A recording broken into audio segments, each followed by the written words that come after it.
Albier, c'est avant tout un lieu magique en Maurienne, un village à la montagne, une station de ski chaleureuse à taille familiale et chaque année c'est le lieu de rendez-vous des bosseurs. La Coupe de France de ski de boss, c'est l'occasion de découvrir ou redécouvrir l'équipe de France de ski de boss, les meilleures filles et les meilleurs garçons, la relève avec les jeunes espoirs de demain. Et cette année, cocorico après Guil Bocola il y a quelques années, le champion du monde 2015 est français. Anthony Bena est venu faire un run exhibition rien que pour vos yeux. Et puis chez les filles aussi, Perrine Lafont, la jeune prodige pyrénéenne est évidemment du déplacement. Les bosses comme le freestyle se portent bien en termes de résultats. Le renouveau est droit devant, fini les bosses à la papa, on n'est plus dans les années 90. Les sauts ont évolué, les pratiques et les pistes aussi.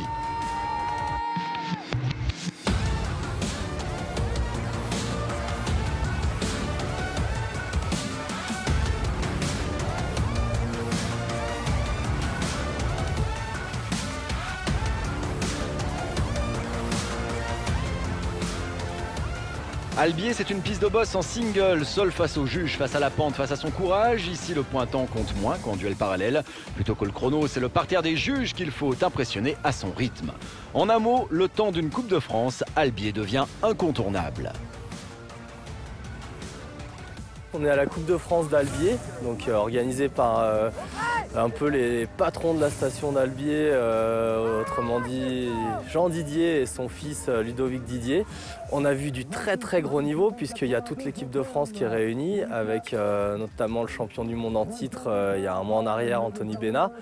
Il y a du beau monde aussi avec un petit qui est grand maintenant, Ben Cavet, qui a fait 8e aux Jeux Olympiques l'année dernière. Il y a aussi Sacha Théocaris qui termine 8e des championnats du monde cette année. Donc il y a du beau monde et ça donne un peu envie aux petits jeunes qui débutent là dans les Coupes de France de progresser et de faire comme eux. Les bosses, c'est tout d'abord une discipline, déjà c'est du ski avant tout, c'est dans un parcours vallonné.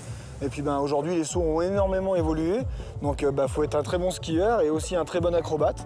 Donc voilà, faut savoir aller les deux et c'est ça qui fait cette petite touche artistique. Alors, je pense que ça peut faire un peu peur quand on ne connaît pas la discipline.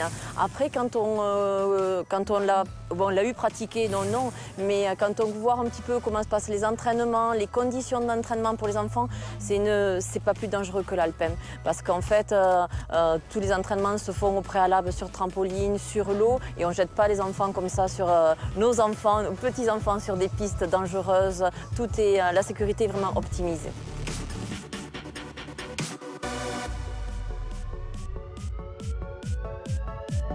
Edgar, quand il a arrêté sa carrière, il avait dit après moi il n'y aura plus personne. Ce qui est faux. Il y a eu de la relève. Il y a eu Tony Emery qui a gagné des Coupes du Monde aussi, qui a eu des globes de cristal. Il y en a eu, ouais. Et puis après il y a eu moi. Et puis voilà, il y a Anto qui reprend aussi le flambeau. Il y a des jeunes qui arrivent comme Ben Cavet, Sacha Théocaris qui montent vraiment en puissance. Donc ça fait vraiment plaisir de voir que ça devient homogène au niveau de l'équipe de France de ski de boss. Il y a la petite Perrine aussi, Perrine Lafont, qui commence à monter aussi en puissance. Donc ça fait vraiment plaisir. Et puis ils sont très professionnels, très structurés. Et je pense que ça va porter ses fruits. Depuis l'année dernière, ça a commencé à faire carton plein aux Jeux Olympiques à Sochi. Là, cette année, au championnat du monde encore freestyle, c'est encore le cas. Donc voilà, à chaque rendez-vous, le freestyle est présent. Donc maintenant, on va voir comment la fin de saison se déroule surtout. Et puis on verra surtout ce que la Fédération française de ski décide pour toutes ces disciplines qui poussent tout le temps et puis qui ramènent surtout des médailles, quoi. De toute façon, il y a du travail qui est fourni derrière, la relève est bien faite, les jeunes sont motivés, enfin tout le monde est motivé. Donc après, les résultats sont là. Donc aujourd'hui, si encore on n'avait pas les résultats, on pourrait peut-être éventuellement nous taper sur les doigts, mais c'est pas le cas. Donc on fait notre boulot à fond en tout cas, et heureusement pour nous, ça paye. Donc maintenant, à voir.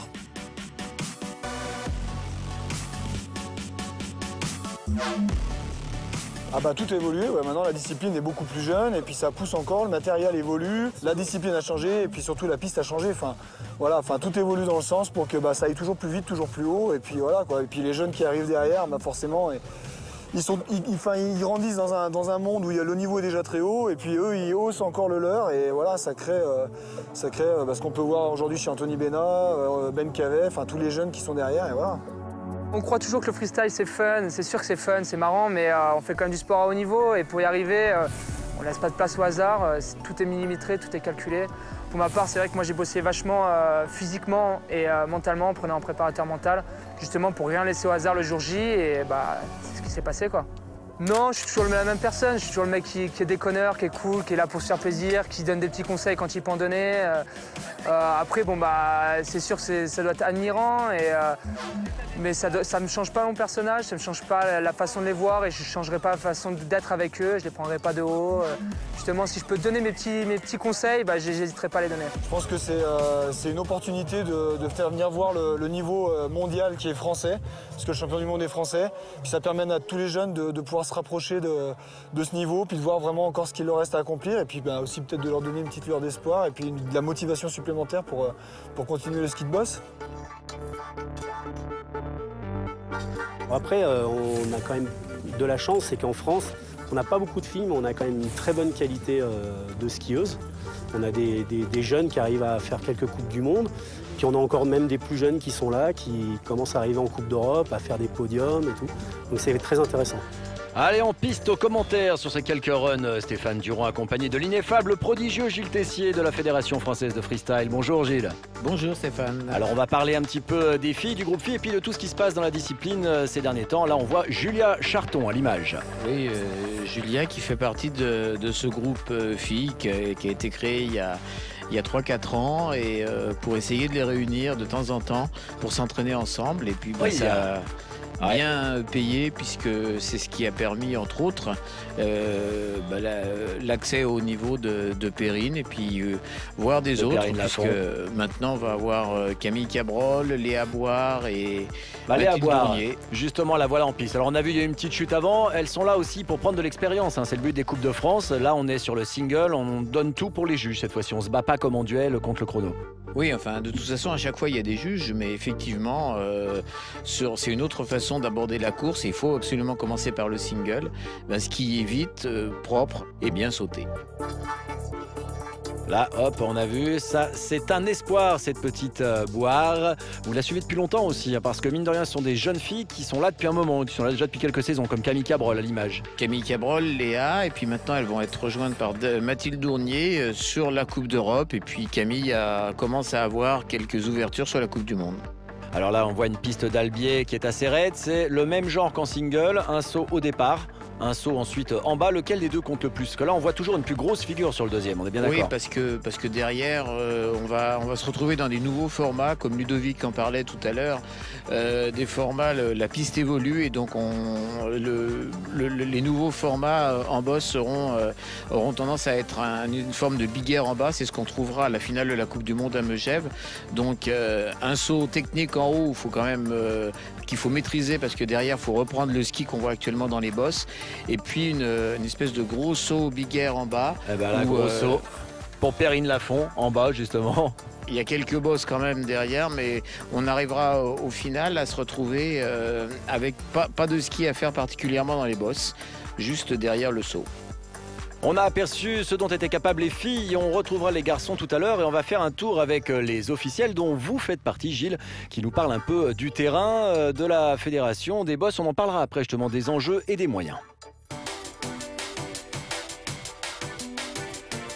Les bosses, c'est un peu particulier, c'est un peu moins grand public, donc moi je suis très heureux qu'on puisse, à travers ces compétitions et à travers ce magnifique plateau d'Albier, vulgariser et mettre à la portée de tout le monde. Ce qu'on espère, c'est que là on a vu beaucoup de monde, on a vu 2000 personnes. On espère rapidement pour d'autres compétitions que ce plateau soit noir de monde et que tout le monde soit là pour encourager nos champions. Et puis Albier, quand on voit une piste comme il y a aujourd'hui, on ne peut s'empêcher de penser qu'on a envie aussi, au niveau de la station, au niveau de la commune, de monter un peu en puissance. Et dans l'esprit de tous, actuellement, trotte une idée de Coupe d'Europe parce qu'on a vraiment une très belle piste aujourd'hui. Avec un endroit qui se prête pour les spectateurs, pour le spectacle, dans un cadre magnifique. Donc j'espère bien que ça sera une répétition générale pour une Coupe d'Europe l'année prochaine. On n'est jamais à Albier et en Maurienne par hasard. Donc si je vous dis Ludovic Didier, eh ben voilà, on a suivi toute sa carrière, on la suit encore de très près. C'est l'entraîneur, c'est lui qui impulse. Et on souhaite qu'après avoir montré cette très très belle organisation pour les France, rapidement on puisse enclencher des dossiers pour organiser l'Europe et peut-être le monde. À suivre. On retourne dans la pente infernale d'Albier pour cette Coupe de France de boss 2015. Alors effectivement, il va falloir des moyens peut-être aussi pour aller plus loin, Gilles, encore. Les moyens au niveau de l'organisation des événements, les stations les mettent largement. Justement, on vient d'entendre Pierre-Marie Charvoz qui en parlait. Effectivement, l'année prochaine, on compte bien pouvoir organiser une Coupe d'Europe à Albier et ça viendra s'inscrire parmi les 10 Coupes d'Europe organisées chaque année en France. Mais l'événement peut créer des passions, peut créer la naissance de certaines sections dans des clubs, que ce soit en boss, en freestyle, voire même en ski cross. Mais par contre, au-delà, il nous faut aussi des moyens pour les équipes de France. Et là, on retrouve Antoine Rispa. Là, on est dans la relève. Hein. On est dans les jeunes gens qui vont commencer à percer ces prochaines années, peut-être. C'est tout le mal qu'on leur souhaite, en tout cas, Gilles. Oui, bien sûr. Alors, justement, cette relève, elle est assurée dans un premier temps par les clubs et ensuite par les comités. Donc, les jeunes gens qui se sont qualifiés pour cette finale, certains sont issus des clubs, comme Antoine. Et puis, on va en découvrir petit à petit. On va monter, si je peux dire, on va monter en gamme. C'est ça. On va tomber sur aussi des jeunes. Valentin Rigoni, il est de Megève, donc on va tomber sur des jeunes qui ça appartiennent déjà plus vite, plus régulier que ce qu'on a peut-être pu voir avant. Déjà, on sent un changement de ton, un changement de tempo peut-être dans la piste. Changement de tempo, on est déjà dans du ski où on commence à faire du carving avec un engagement qu'on a pu voir, même si sur le saut il était engagé. Maintenant, il se concrétise par une mauvaise réception, un peu de travers, et ce qui occasionne une chute. Dorian Bouteiller. Alors là, cette relève, elle est aussi au-delà de la Savoie et de la Haute-Savoie, puisque Dorian fait partie des Pyrénées-Est, du comité Pyrénées-Est, et avec des clubs qui sont en train de montrer le bout de leur nez, puisque c'est le club de Périne-Lafont. C'est le comité, en tout cas, de Périne-Lafont. C'est vrai que c'était une histoire d'alpin pendant longtemps et on a vu à Puy-Morins ces dernières années. On a été aussi du côté de Font-Romeu. Il y a eu pas mal de stations qui ont vraiment joué le jeu des bosses. Là, on se retrouve à Albier avec Bastien Mouille. On a vu un premier saut. Le premier saut est toujours plus petit, on est d'accord. Là, derrière, il repart bien. Oui, bon, voilà, voilà, je lui ai porté malheur à ce moment-là. En fait, il a été déséquilibré sur la réception de son premier saut et il n'a jamais pu vraiment re-rentrer dans son ski, et c'est pour ça qu'il a eu cette fin de ski délicate et qui a aussi conditionné un deuxième saut pas très assuré. Alexis Dumas, là, un premier saut qui envoie déjà le bousin, comme on dirait. Oui, et puis là, on arrive déjà sur alors, la technique commence à s'affine petit à petit. Il devait être 12e ou 11e des qualifications. Et là, on sent qu'au niveau des pieds, c'est déjà beaucoup plus serré. Il engage les skis en spatule et voilà, un run accompli. Sûrement pas encore un run de gagne, mais à son niveau, c'est déjà un beau run qui lui permet de bien figurer dans cette finale. Ouais, parce qu'il y a du niveau dans cette Coupe de France. C'est vrai qu'on monte en gamme, comme vous le disiez, on monte dans les résultats. Là, on a Thomas, alors vous le connaissez bien lui.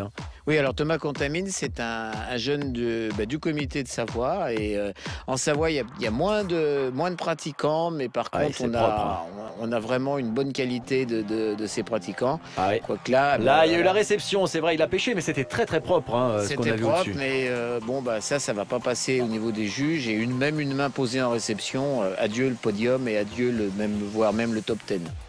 Marius Bourdette, on voit souvent qu'ils sont déséquilibrés à la sortie du premier saut parce qu'ils veulent envoyer trop gros, peut-être, non? Non, parce que la réception est quand même dans une partie relativement raide et donc il faut vraiment choisir l'amplitude, gérer l'amplitude pour pouvoir vraiment poser avant la reprise dans les bosses et pouvoir vraiment après accélérer son ski. Là, c'était propre, il a assuré le show jusqu'au bout, il a chuté, il aurait pu tout simplement sortir, mais il continue. Et on retrouve Sacha Théocaris. Là, on commence à envoyer du lourd.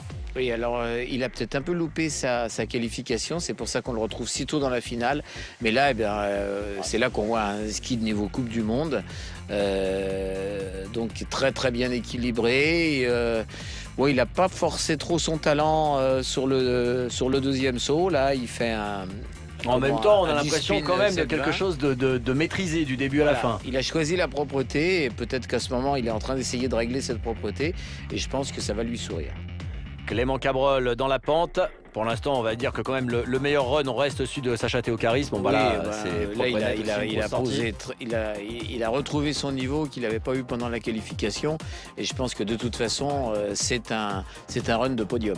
Oui, parce que là, ce qu'on vient de voir, ça a été bien tenté. Il s'est remis une première fois dans la pente, mais quand on est comme ça, un petit peu sous le coup de l'émotion, quand on vient de chuter ou de merdouiller, c'est sûr que c'est difficile de se reprendre. Jérémy, derrière, lui aussi, vous le connaissez?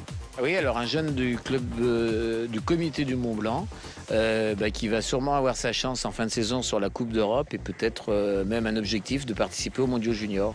Donc là, un deuxième saut avec une belle amplitude, pareil, 7,20 d'e-spin, très propre. Je pense qu'il a dû prendre des points sur son saut avec une réception peut-être un tout petit peu en déséquilibre, mais c'est très bon. Après Jérémy, on retrouve Nicolas Messier. Là aussi, c'est du lourd. Hein. Là, c'est du lourd. Nicolas a gagné 2 Coupes d'Europe cet hiver. Donc, on trouve un peu un ski peut-être un petit peu moins accompli que celui de Sacha. Par contre, une belle vrille en bas. Ça sera quand même derrière, mais rapide, propre, mais on l'a senti déçu un peu quand il a passé la ligne. On l'a vu baisser un peu les épaules, les bras. Oui, parce que il a bien senti qu'il n'avait pas fait le meilleur run pour pouvoir atteindre le podium. L'ami Jules Escobar, qu'on a souvent vu dans la pente, là au départ, une bonne faute, mais par contre il s'est bien repris. Là aussi, le tempo est important, le travail des genoux. Wow! Ah, c'est dommage, c'était bien tenté ça, Gilles. Oui, c'était. Il a tenté un gros saut, ça passe pas, mais là, à ce niveau-là, c'est des jeunes qui participent à la Coupe d'Europe, voire éventuellement ils prétendent à la Coupe du Monde, donc il faut qu'ils essayent des gros sauts. Et on retrouve Théo Lejeune. Qui va être aussi le cas de Théo. Bien serré, un propre, ski net, propre, oui. Ça envoie. C'est ce que les juges aiment voir. Ah, oui, ouais, c'est ce que les juges aiment voir, mais là, ouais, il s'est fait avoir. Donc là, il a essayé vraiment de skier vite, de forcer un peu sa vitesse d'exécution et ça lui a pas permis de prendre le deuxième saut. Il n'a pas trouvé le bon tempo. Johan Seigneur, lui, on l'a vu déjà. Beau saut du haut, bien maîtrisé. Donc voilà, et on va voir que ça, maîtriser ce saut-là, ça lui permet d'attaquer le ski dans les meilleures conditions, d'accélérer son ski tout au long de la partie ski. Et un beau loop à la fin. La réception était un peu rock'n'rollesque. Oui, mais bon, c'est comme Sacha. Il n'a pas trop travaillé à la difficulté. Par contre, une belle amplitude et surtout la propreté. Et je pense que ça va payer. C'est aussi un run de podium. Johan Seigneur, on va le retrouver d'ailleurs sur le podium, je vous le confirme, en bronze, puisque cette compétition a déjà eu lieu. Mais là, on retrouve aussi ce qu'on aime voir dans ces pentes, Gilles. Je pense que vous qui êtes juge aussi, quand on voit Benjamin Cavet là, à bloc, ça donne envie, ça fait plaisir. Oui, Benjamin, c'est l'espoir. Là aussi, il a pêché sur la réception. Oui, pêché sur la réception, mais il a tenté le plus gros saut aujourd'hui, c'est-à-dire un 10 spin 1000. Et petite faute en récep, et du coup, ça va lui coûter la première place. Voilà. Oui, Benjamin Cavet, voilà, il aura quand même la médaille d'argent et ça, c'est vu le niveau, c'est déjà honorable. Donc il y a quelqu'un devant, Gilles, et ce quelqu'un, on va le retrouver bien sûr dans la piste, c'est Sacha Théocaris. On voit tous ces sauts les uns après les autres, c'est comme ça qu'on a fait ce montage de sortie. Et puis on va retrouver les podiums avec les grands gagnants. Et puis après on parlera un petit peu des moyens justement, Gilles, que l'on va pouvoir retrouver dans les saisons qui arrivent pour que cette équipe de France, ces équipes de France continuent d'évoluer. Pour l'instant, on retrouve la spécialité d'Albier parce qu'effectivement, leurs noms sont gravés dans le verre ici. Et ensuite, on les retrouve sur le podium et en interview, on parlera des moyens, Gilles. Il fallait super bien poser en haut parce que le saut n'était pas facile et la reprise non plus. Du coup, il fallait bien poser pour après pouvoir mettre du rythme direct dans le ski et avoir de la vitesse sur plat pour pouvoir faire un gros saut en bas. Mais là, avec les résultats qu'on a fait Ben et moi au jeu l'année dernière, en tant que champion du monde cette année, du coup ça repart un peu depuis Guilbault qui avait été champion du monde en 2011. C'est bizarre, je pensais pas avoir fait la différence parce que je suis allé tranquille, je me suis fait un peu mal ce matin aux entraînements, donc du coup j'ai fait mon petit run pépère. Et apparemment ça suffit parce que ceux qui ont justement essayé de faire la différence se sont fait un peu prendre sur le saut du bas. Donc ouais, c'était une course où il fallait être propre d'en haut en bas, sans vouloir trop en rajouter, mais faire ce qu'il fallait quoi. Ouais, on était tous là, on se bat un peu en Coupe du Monde et c'est vrai qu'on est revenu entre deux Coupes du Monde à Albier, comme toutes les années, et c'est vrai que c'était sympa d'être là en Coupe de France avec les copains. Ouais. Gilles Tessier, on vous voit l'image, justement ces équipes de France, pour l'instant ça va, mais ça pourrait aller mieux, c'est ça? Oui, disons que ce qui pourrait aller mieux, c'est un peu les moyens qu'on souhaite pour cette équipe de France. Ce qu'on aimerait, c'est que ces bosseurs, voire les freestylers, les ski-crosseurs, soient traités au même titre que toutes les autres disciplines à la fédération, avoir la même reconnaissance que les autres disciplines, et puis surtout qu'on mette des moyens, un tout petit peu plus de moyens sur les équipes de France, et de vrais moyens sur la relève, puisque pour l'instant, la relève est assurée par les comités. Donc c'est bien, mais c'est vraiment très difficile. Il ne faut pas grand-chose pour qu'on continue à briller et à ce que le freestyle apporte régulièrement sur les événements mondiaux son lot de médailles et de podiums. C'était le mot de la fin. Merci Gilles Tessier. On se retrouve sur la saison prochaine avec les boss, avec le circuit freestyle et puis là-haut dans la montagne. Merci Gilles. Merci.